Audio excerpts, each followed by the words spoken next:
Hey, welcome to the Relentless Positivity Podcast. I'm your host, Joe Martin. Hey, I got a great guest today for you. She's on a mission to spread pure joy and inspire others to their true power. Don't we need more people out there like that? So, she's the author of Train Your Head and Your Body Will Follow. She's a host of her own podcast, Let's Keep It Real. And she's done it all in the fitness industry over 30 plus years in the field, including being the Philadelphia Flyers' first female trainer. I need to know about that. That's amazing. And she's also NBC 10's fitness expert. Among other things, she's going to teach us how to change your life in 3 minutes per day. Hey, please welcome Sandy Joy Weston. Thanks for coming on. Oh my God, can you just follow me around, Joe, and do my intro? Because Yes, you I'll be have your the right energy. You got the right yeah. energy for me. I'm gonna be your hype person. I'll do that. I'll come up to Philly and do that for you. Yeah, So that would be good because some people introduce me, and now Sandy Joy Weston. And I'm like, yeah, no, I need, excitement. Yay. I was having to So that hold was back. good. I don't want to go too hard in there. I can't make people wait. I just can't make them wait. So you're well known for your motto being all it takes is 1 to 3 minutes a day to change your body and your life in a positive way. So first of all, why do you believe that? Let's start there. By the way, I've tweaked it a little in years to come. I now have said recently in a positive, powerful way, Okay, so yeah, that it's not just about always being positive, but being powerful in a I positive like it. way. So I did not realize this, Joe, but I've lived my entire life doing things that only took a few minutes to get into that powerful mindset. I've been doing it since a kid. I did not realize it until later in life, like, whoa. But the reason I believe that is because, and you know this, there's nothing more important than where your headspace is. What are you coming out of the door and showing up in life? And it doesn't take a lot.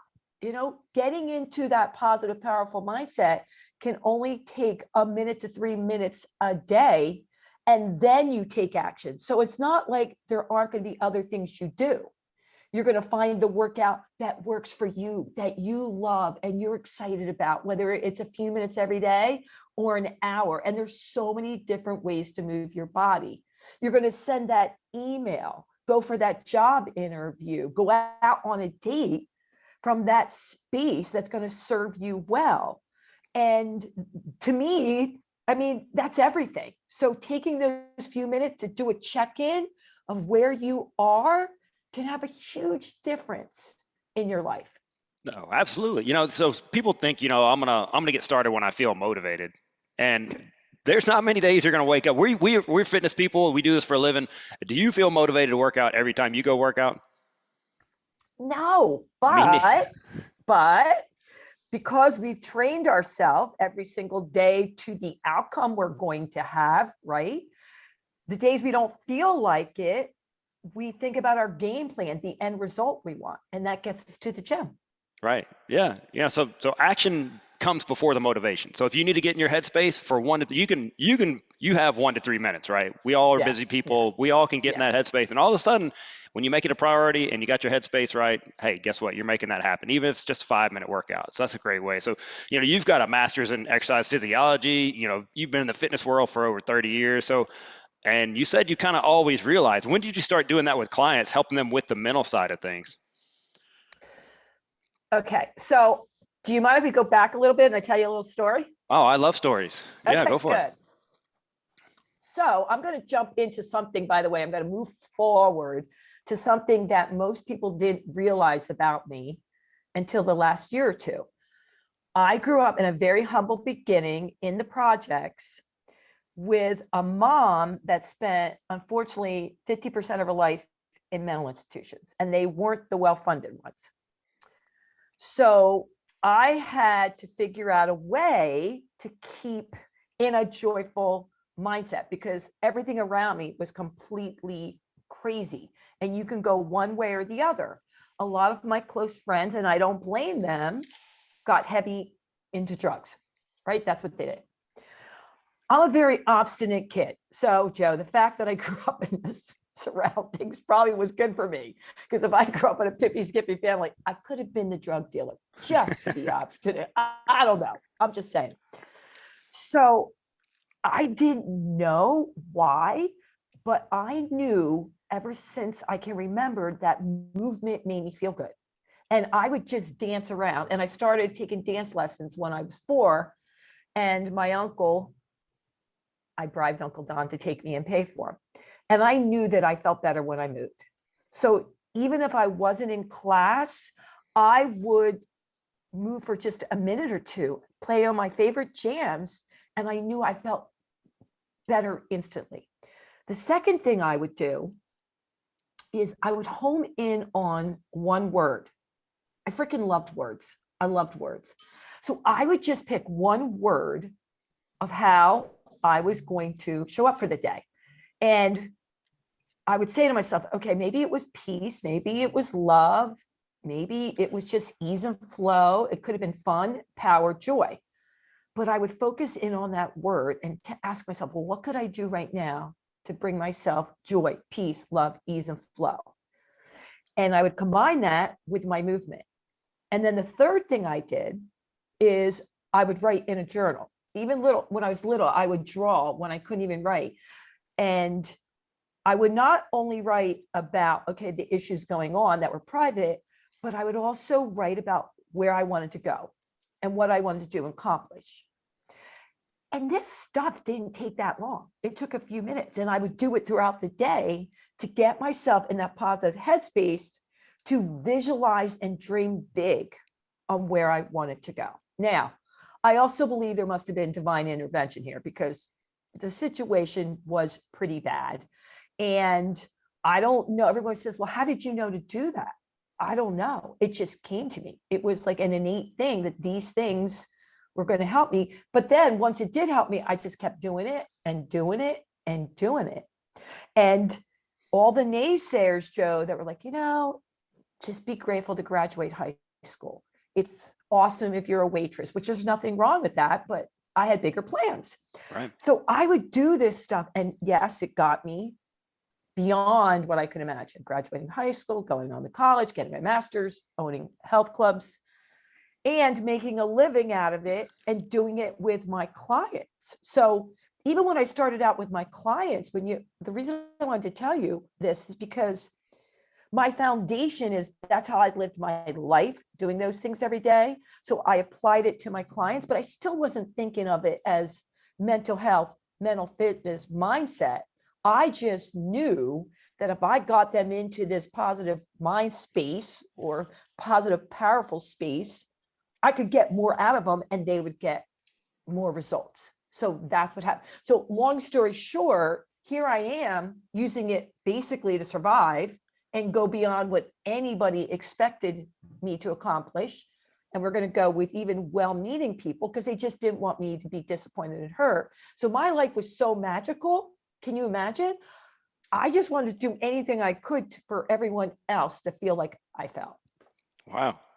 That's awesome. That's kind of my story too. I was overweight, and once I lost the weight and felt so much better, I wanted to help other people do the same thing, and that's what we get to do every day. It's pretty amazing what you get to do every day, right? Help someone change their life. Yeah, and if you experience something like that, like you said, your journey, what you felt, you wanted to even more give that to others. So I have to ask, how overweight were you, and what was your aha moment? Well, I was 250 pounds. I was playing football and I was injured and the football career was over. So I had to decide, am I going to go towards 300 or am I going to start going down towards 200? So I figured I no longer needed to be a big guy running into other big guys. So I figured I'd lose the weight. Yeah. So yeah, because I didn't feel good. I got bigger on purpose to try to. I tried to get muscle, but I got more fat than muscle. So I got that, and I figured I'd feel so much better, and I did. And I was like, oh man, there's probably other people that wake up and have that visual reminder that they don't feel good, they don't look good, they're not who they want to be. And once you can lose that weight, it just everything kind of falls into place. When you feel better about what you're doing in your life, I mean, you can help others do the same. So it's been amazing. Yeah. And it was possible because you did it yourself. So you're coming from that space, so they're going to have more belief and faith in you. Yeah, and it helps people that they've seen. Hey, oh, well, they don't. Some of them don't believe it till I show them the pictures. Like, oh my gosh, I can't believe you were ever overweight. Yeah. So and if I don't exercise and eat right, it'll come back again, right? So I just do the things to keep it away, never again. So I hear you. It's a reminder. yeah. So let me ask you this: you have worked with some hugely professional, powerful people out there. You've been able to train them as clients and coach them up. So what are some lessons you've taken away from some of these people? And you can feel free to name drop too. I got my toes out of the way. You can drop some names if you want to. No, that's okay. Well, I do I was so lucky to have amazing mentors in so many different areas of life. At one point, they called me Philadelphia's favorite daughter because everyone just seemed to be helping me. And so much gratitude. But two of my mentors I want to mention right now. One was Pat Croce, who was the trainer for the Flyers for many years and owned very well-known and successful physical therapy clinics, which he went on then to sell. And I just love him to death. And he really took me under his wing. And he introduced me to Ed Snyder, who was the owner of the Flyers at the time, to train Ed Snyder. And then Ed Snyder said to Pat Croce, hey, why don't we bring Sandy in to work with some of the Flyers that keep getting injured, like their top players that kept getting injured? Because, once you're back on the ice, you don't want to train anymore. I mean, Right. you'll do anything you can in physical therapy to, play football, to get your sport. But then once you're back there, so they would just keep getting injured. So they talked it over and I was like, are you kidding me? I would love to go in. So I went in with myself and 7 other guys. So it was me and 7 other guys. That was a whole treat. And I got to work with, I don't know if you ever heard of Eric Lindros, but Of course. Yeah, one of the greatest ever. Yeah. Yeah. I was fortunate enough to work with him and the other guys we spread out. And oh my God, first of all, they were really great guys, amazing guys. But now and then, they would have to play with me because I was a female, and I won't name names, not my guy, but some of the guys would come up and think it would rattle me. They'd come up and work out nude. They thought that would be cool. And I would just be like, you had to ignore it, pretend, have a stoic face, and then go out in the hallway and go, oh my God, oh my God. But I mean, Ed Snyder, Pat Croce, Pat is still with us, Ed has passed on, were 2 people that I admire for so many reasons, because when you're in the limelight, like they were, you're getting hit from all sides about what people perceive or think about you, especially in the media, when you're that big. And they really taught me to tune out all that negative chatter and not care what people were thinking about me, around me, and be true to myself. And that was, it sounds, easier said than done, and it is, but I saw it in action because I would be like hearing what people would say about them. Or also one of my other big mentors is Brian Roberts, who was the CEO of Comcast at the time. And they would say all this stuff. I'm like, oh my God, that's not that guy. I mean, no, they're really great. They're wonderful. But they say, Sandy, calm down, calm down. The bigger you get, you're going to have to be able to handle the hits. And even if it bothers you, you can't let them see you sweat. And you have to be able to let things run, off your back. And I remember at the time, I didn't understand that. And then I was married before, and my husband, he was a great guy, but he changed his mind and didn't want to have kids. Well, that was a big thing to me. So here's this great guy that I'm getting divorced from, and nobody could figure it out. So they were making up stories. And he and I, it was like the easiest divorce. It was like, hey, this is just not something I want. I know it means a lot. Okay, fine. Parted our ways. But people were making up all this crazy stories about me, that I was having an affair or this or that, or, maybe I was now into women. Nothing wrong with that. But like, they were just making up all this stuff. And Ed Snyder said, you just go into your gym, because I was freaking out. Like, it was right in my gym and all these rumors were going on. And I remember it was so valuable because he said, I want you to look him in the eyes when they say, we heard this. You look him in the eyes, you say, it's all true. Man, am I having fun in life, and just keep going. And I thought, why? He goes, yeah, just say it's all true. You're having an affair, you're whatever. I said, okay. So I did that. And boy, oh boy, the gossip stopped like that. And I was, of course, was upset, but it went down and down and down because they saw it couldn't rattle me. So that was one of the biggest lessons I had about not reacting, not firing back, not slinging mud, just let it roll. You know who you are. And the only thing that matters is that. That's Wow. huge. Yeah. Good for you, man. You that's a tough one right there. So good on Yeah, you that for was really tough because I'm like, what do you mean? That's not, they're like, and then I'm just so private. I didn't want to tell people why. And I know this is going to sound crazy, but 3 of my biggest clients who loved me left me because they thought I was throwing away my life. Mm. They thought you'll never meet anyone as great as him, blah, blah, blah, blah, blah. You're 35. And I did. And I had a kid, who's awesome, So like I was true to myself. I meet my husband when I'm 40, got married 2 years later, pregnant on my honeymoon, baby comes out at 43. He's now 18 going to college. And thank God I was true to myself. You know what I mean? Right. Yeah. Yeah. So, No regrets. That's awesome. and it was tough because what? Because I'm not doing what you think you're going to drop. And they dropped me like hot potatoes. It was crazy. Wow. Yeah. I mean, other clients did, but 3 of my top clients, because they were like mothering me and thinking you're throwing your way of life. You'll never meet anyone. I'm like, how can you say that? But anyhow. Wow. Well, dang.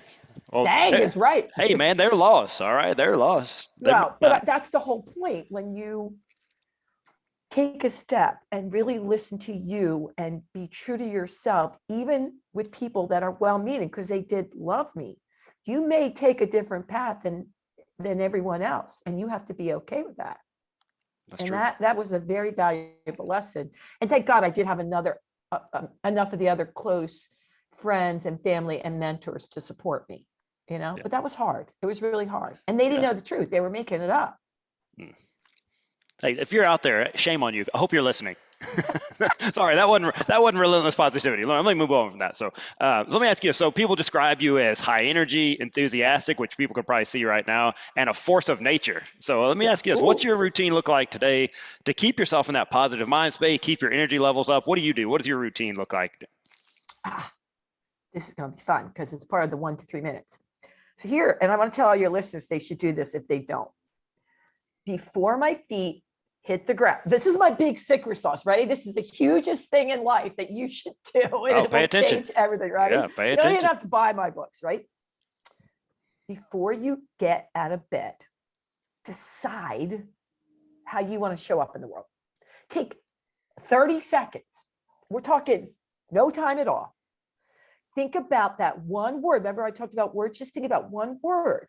Now, if you're really down here that day, like really low, not feeling great, then you don't say, ooh, I want to show up in a positive, powerful, pure joy mindset. Start with peace, ease and flow. You just want to go a little bit up. I just want to show up with calm today. But home in on that word. Maybe you have a big negotiation. So you want to show up with power. Or you're going out on a date, I want to show up with fun. Just breathe in and out and think about that one word before your feet hit the ground. And I do that every day. That's all I do. Stay there. Maybe it's a minute sometimes, breathing in and out. I want to show up with pure joy. I want to show up with power, ease and flow, calm. And then I do write in my journals. They're already tuned up, so you don't have to spend a lot of hours on it.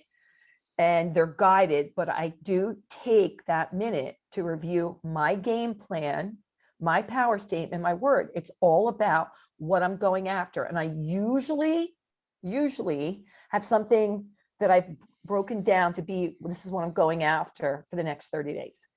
And there's 3 main areas of your life. And I say, pick one, just pick one. The others will come along. So you have your body health, one big area, body health, money, career, or love, relationships. I mean, everything kind of falls in.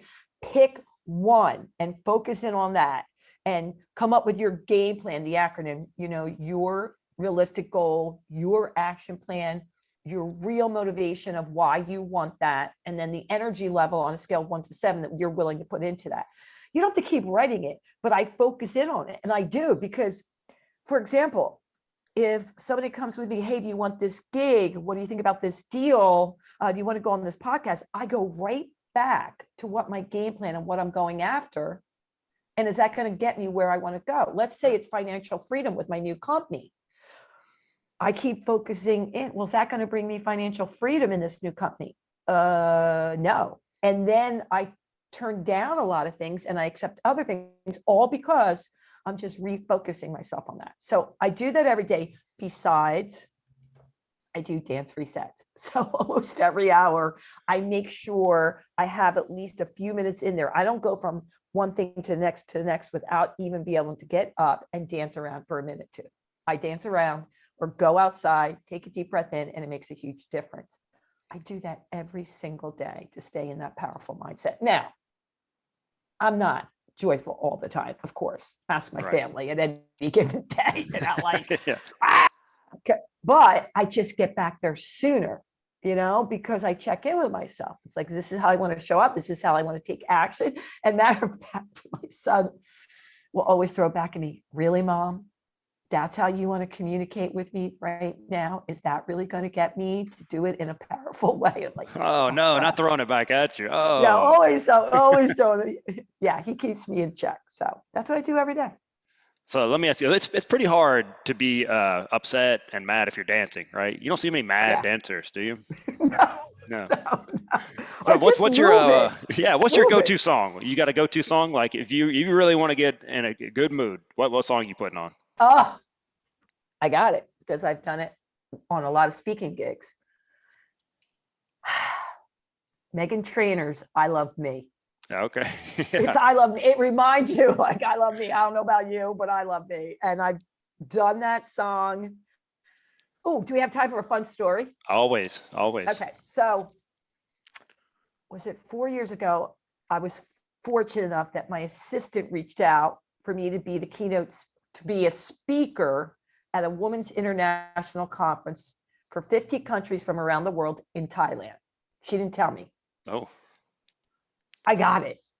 And then she's like, oh my God, I got you the opportunity to speak in Thailand. I'm like, oh, you're kidding me. Like, this is when I first was going big on the speaker gig. I'm like, oh my God, Thailand, 24-hour flight by myself. Okay, I can do that, right?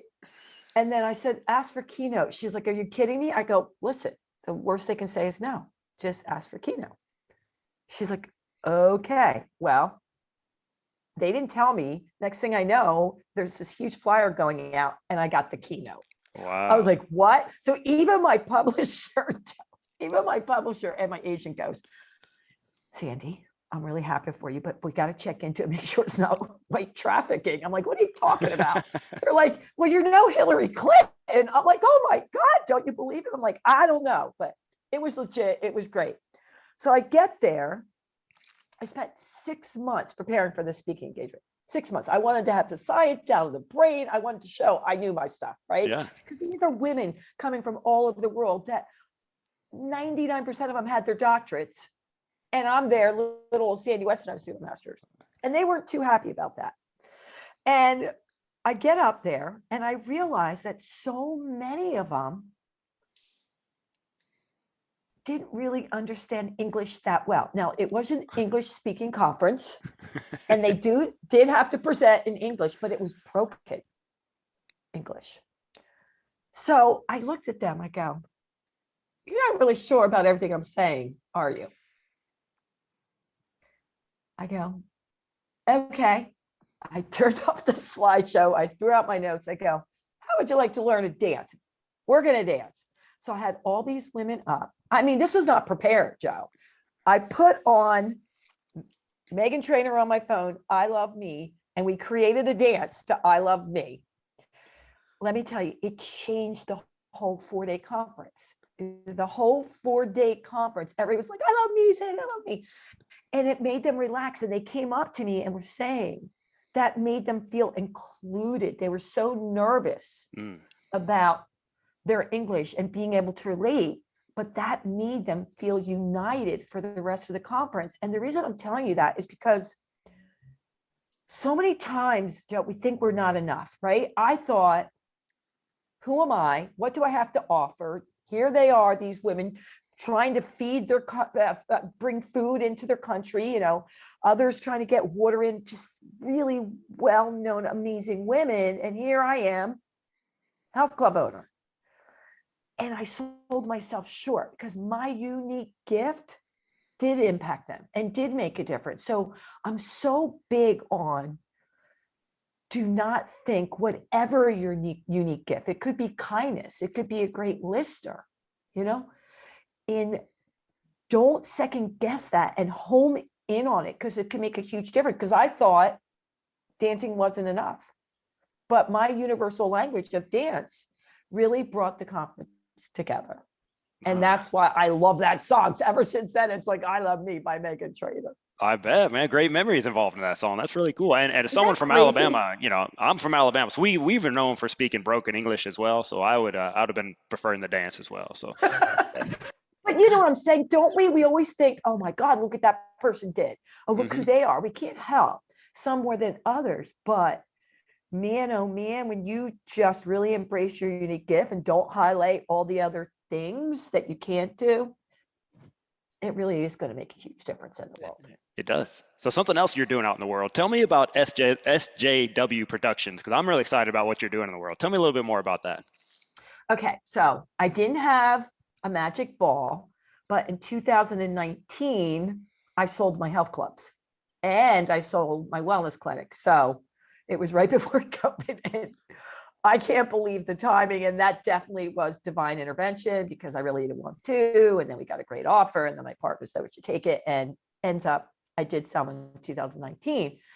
So I took a year to figure out what I was going to do. I was fortunate enough to travel around and see a lot of great things.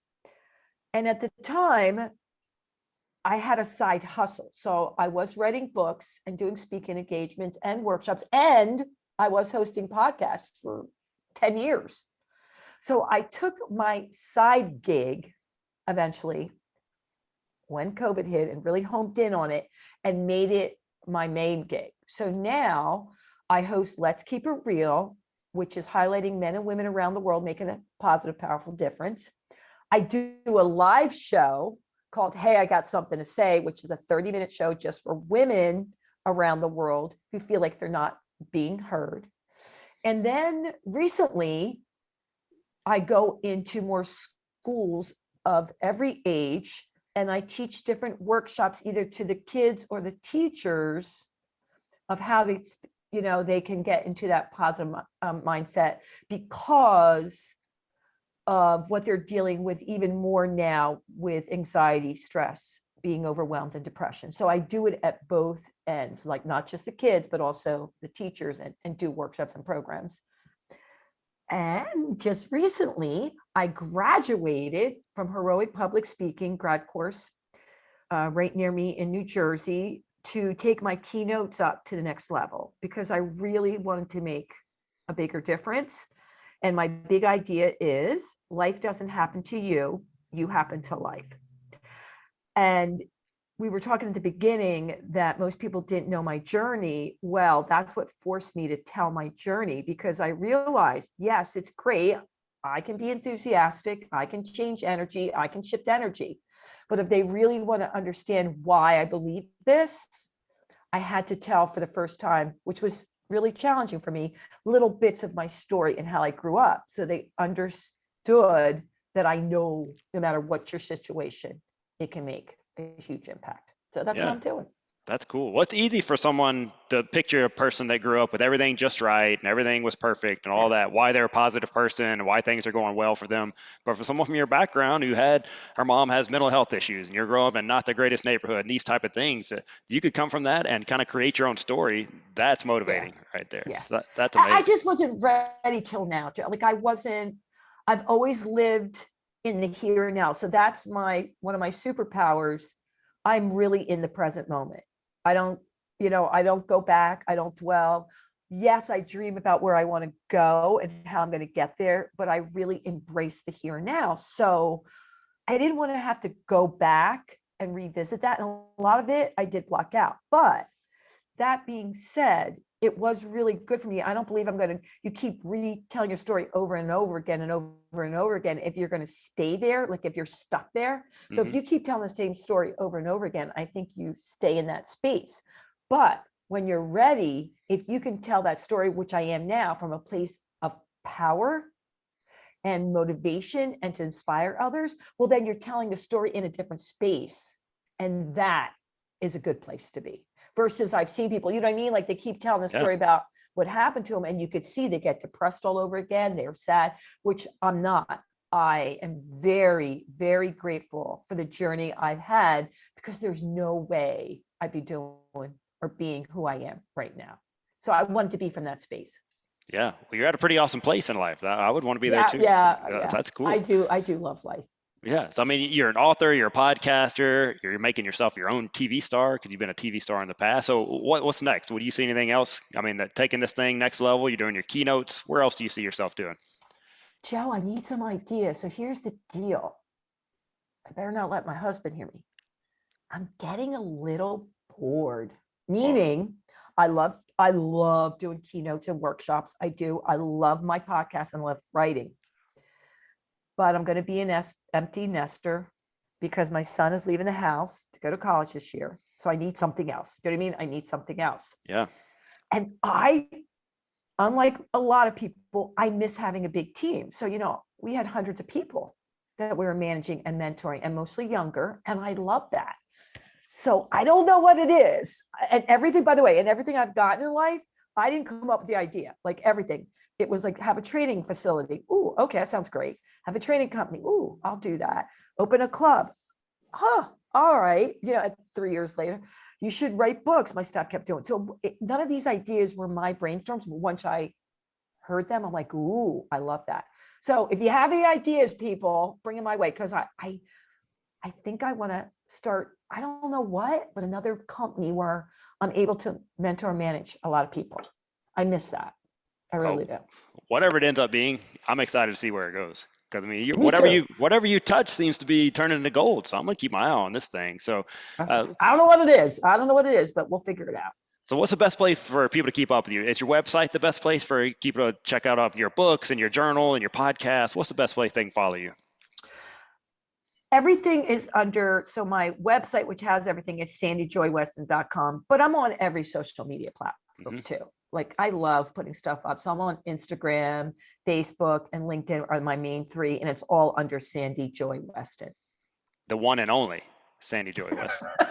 So check her out. Make sure you go check out her books, and that journal is really cool. She mentioned it earlier, just kind of glossed over it, but it's done for you. All you got to do is just a couple minutes every day, go on there and it'll change your life. She's not messing around with this. This is actual truth. You can change your life if you change your mindset. So make sure you follow her on the website, social media. Keep your eyes peeled. Who knows what's going to be happening next with Sandy? So keep your eyes out there. Hey, thank you so much for going. You are inspiring people to do great things because they see that it is possible because you've done it.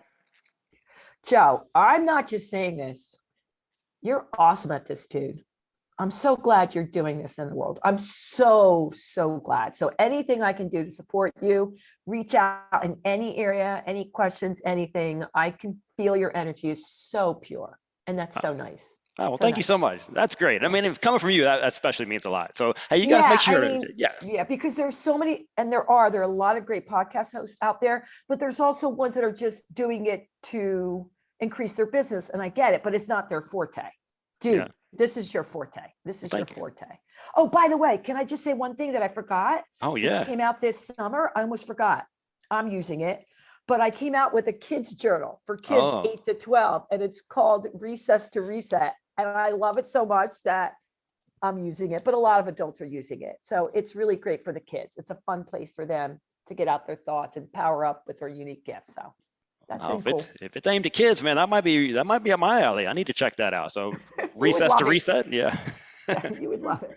All right. Well, cool. Hey, everybody go follow Sandy. Just keep up what she's doing. Call her social media, her website, all that good stuff. And you guys share this episode because somebody out there needs to hear this message that it is possible, no matter what your background, whatever you're going through, that you can change your mindset, you can change your life. And it doesn't take but 1 to 3 minutes every day. So thank you so much for what you're doing out in the world. You're changing lives every day. Keep our eyes peeled, like I said, for what you do next, and keep up the great work. Thank you, Joe. Toodles. Toodles. I like the toodles. I'm going to start using that. All right. Toodles.